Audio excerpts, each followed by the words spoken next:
शमशेर सिंह। हरियाणा के पूर्व सीएम भूपेंद्र सिंह हुड्डा से खबरफास्ट संवाददाता प्रियंका राय ने खास बातचीत की। इस बातचीत में भूपेंद्र सिंह हुड्डा ने हरियाणा के तमाम मुद्दों को लेकर अपनी प्रतिक्रिया दी है। राजनीति में एक नाम जिसको कोई पहचान की जरूरत नहीं है, वो नाम है भूपेंद्र सिंह हुड्डा का, जो कि हरियाणा के पूर्व मुख्यमंत्री भी रहे हैं और अभी फिलहाल नेता प्रतिपक्ष हैं। लगातार माना जाता है कि ये जन नेता हैं और जनता के बीच भी इनकी पहचान कुछ ऐसी ही है। हमारे साथ तमाम मुद्दों पर बात करने के लिए भी मौजूद हैं खुद भूपेंद्र सिंह हुड्डा। सर, पहले तो नमस्ते। और सर, जिस तरीके से आपकी पहचान है कि आप जो है वो जन नेता हैं, आप लोगों के बीच जाते हैं और लोगों के मुद्दों को उठाते हैं। आपने फिलहाल भी हरियाणा सरकार में जो अभी कार्यकाल है उसको लेकर बहुत सारी बातें कही हैं, बेरोजगारी की बात, इन्फ्लेशन की बातें, और हाल फिलहाल आपने एक ट्वीट किया जिसमें आपने कहा कि किसानों को जो ट्यूबवेल कनेक्शन चाहिए, ट्यूबवेल कनेक्शन ना मिलकर उनको सोलर ट्यूब कनेक्शन लेने के लिए, पंप कनेक्शन लेने के लिए फोर्स किया जा रहा है। इन तमाम चीज़ों पर आपका क्या ओपिनियन है, ये खबर फास्ट ज़रूर जानना चाहेगा। देखिए, जो ये गठबंधन सरकार है, ये कोई नीतियों पर आधारित सरकार नहीं बनी। ये तो स्वार्थ का गठबंधन है, अपने अपने स्वार्थ सिद्ध करने की है। इस वास्ते जनहित जो है एक किनारे पे कर रखा है इन्होंने। जितने भी फैसले लिए हैं अब तक, कोई भी एक जनहित का फैसला नहीं लिया। और यही कारण है कि हर वर्ग, जो किसान है, मजदूर है, व्यापारी है, कर्मचारी है, शहरी है, ग्रामीण है, सब इस सरकार से विमुख है। ये सरकार जो है नॉन परफॉर्मिंग गवर्नमेंट है, विफल सरकार है। ये इवेंट मैनेजमेंट की सरकार है और काम कुछ नहीं है, सिर्फ प्रदेश पे कर्जा बढ़ाने के लिए लिवाए और इन्होंने कोई काम नहीं किया है। आज प्रदेश कर्जे में डुबा दिया है। जो प्रदेश 2014 में प्रति व्यक्ति आय, प्रति व्यक्ति निवेश में, कानून व्यवस्था में, रोज़गार देने में पूरे देश में नंबर 1 था, आज कहाँ है? आज किस चीज़ में नंबर 1 है? आज है नंबर 1 बेरोज़गारी में, आज नंबर 1 है महंगाई में, इन्फ्लेशन में, आज नंबर 1 पे पहुँचने वाला अपराध में और भ्रष्टाचार में। तो सारे रिकॉर्ड तोड़ दिए सरकार ने। इस वास्ते सरकार सब विमुख है और ये विफल सरकार है। अभी आपने ये कहा किसानों के कनेक्शन की बात, ये जो 10 हॉर्स पावर तक के कनेक्शन लेता है किसान, पहले ऑप्शनल था, जो मर्जी सोलर से ले, किसान की मर्जी होती थी, या बिजली का कनेक्शन ले। अब कंपल्सरी कर दिया, बिजली का कनेक्शन मिलेगा ही नहीं उसको, बिजली से कनेक्शन नहीं ले सकता। जो 10 हॉर्स पावर तक की मोटर लगाएगा वो सोलर ही लेगा और बाद में बढ़ा भी नहीं सकता उसको। तो ये कहना किसानों के साथ अन्याय है, एक धोखा है।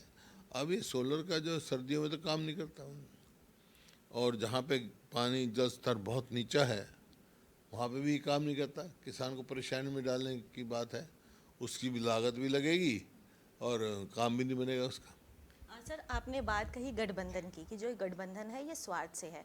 पिछले दिनों हमने देखा भी कि दुष्यंत चौटाला भी इस मुद्दे पर बोलते हुए नजर आए। जो प्रभारी हैं बीजेपी के विप्लव देव, उन्होंने भी उचाना सीट से उनकी वाइफ कंटेस्ट करेगी ये बात कहा।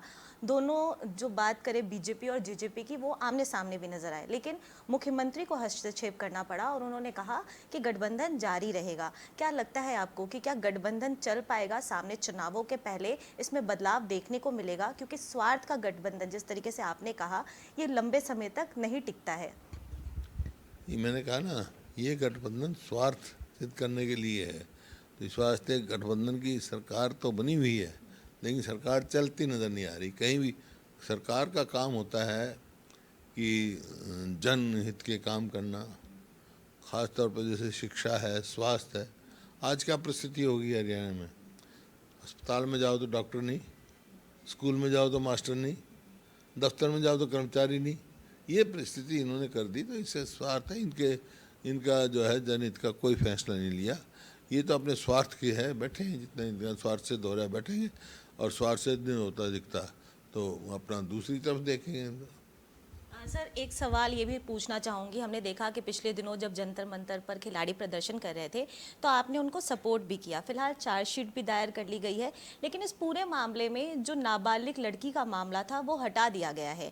और कहीं ना कहीं जो खिलाड़ी हैं वो ये भी कह रहे हैं कि पिछले दिनों जो हुआ उससे उनका मानसिक बल तो टूटा ही है, उसके साथ ही साथ जिस तरीके से वो देश को रिप्रेजेंट करते हैं वो भावना भी आहत हुई है। आप लगातार मुखर होकर उनका सपोर्ट भी कर रहे थे, इस मामले में आप कुछ कहना चाहेंगे?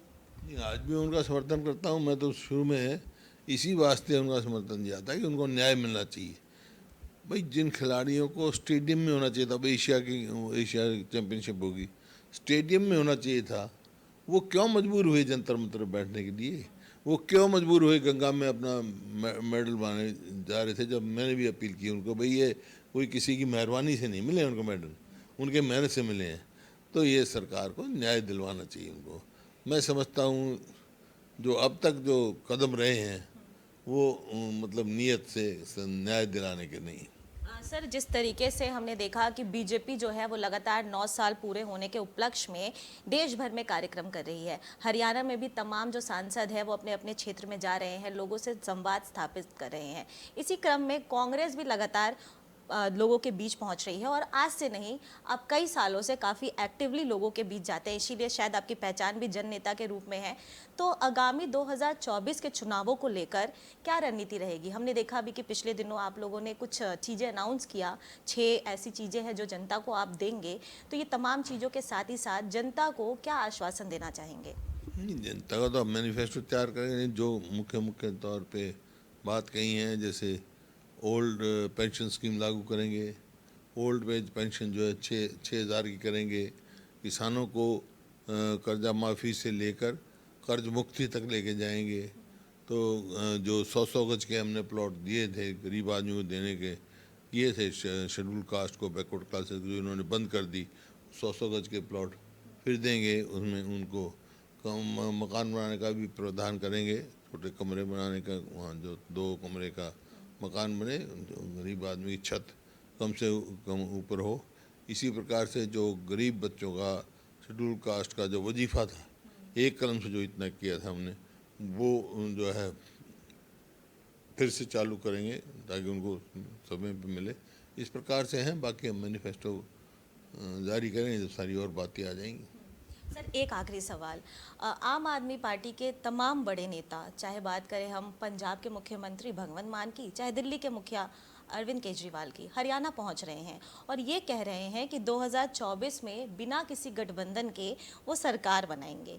आपको इस बात में कितनी सच्चाई लगती है? और जिस तरीके से वो दावे कर रहे हैं, देखिए SYL के मुद्दे पर भी कह रहे हैं कि मैं हरियाणा का बेटा हूँ, SYL का मुद्दा सॉल्व कर दूंगा। आदमपुर चुनाव के दौरान भी उन्होंने ये सारी बातें कही, लेकिन सब कुछ ठंडे बस्ते में जाता हुआ दिखाई दे रहा है। सामने चुनाव है, दावों का दौर है, वादों का दौर है, ये तमाम चीज़ें हो रही हैं, लेकिन यथार्थ स्थिति में, क्योंकि आप बहुत पुराने नेता हैं, काफ़ी एक्सपीरियंस है आपका, तो उस नज़र से, उस नज़रिए से ज़रूर जानना चाहेंगे कि वो पार्टी कहाँ स्टैंड करती है। आप अपने एक्सपीरियंस से ये बात बताइए।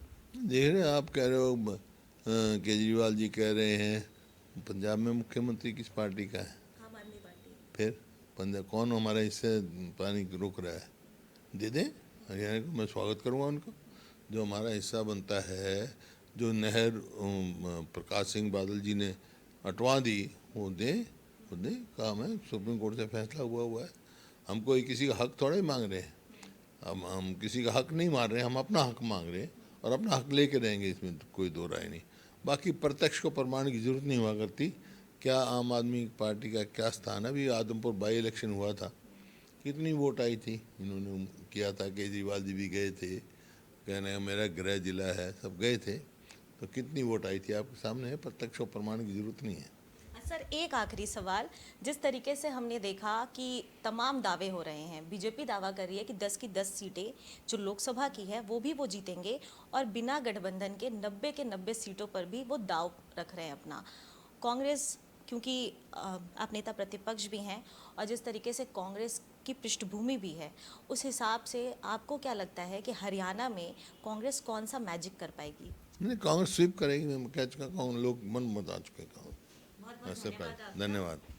तो ये थे हमारे साथ बात करने के लिए पूर्व मुख्यमंत्री भूपेंद्र सिंह हुड्डा, जिन्होंने साफ तौर पर कहा कि कांग्रेस इस बार आने वाले चुनावों में स्वीप करेगी और इस बात को लेकर भी मैसेज दिया कि आम जनता के बीच में भी कांग्रेस लगातार पहुंचेगी और जिस तरीके से कांग्रेस लगातार आम जनता से जुड़ती आई है, ये भी आम जनता को आने वाले समय में देखने को ज़रूर मिलेगा। कैमरा पर्सन रोहन के साथ मैं प्रियंका राय, खबर फास्ट।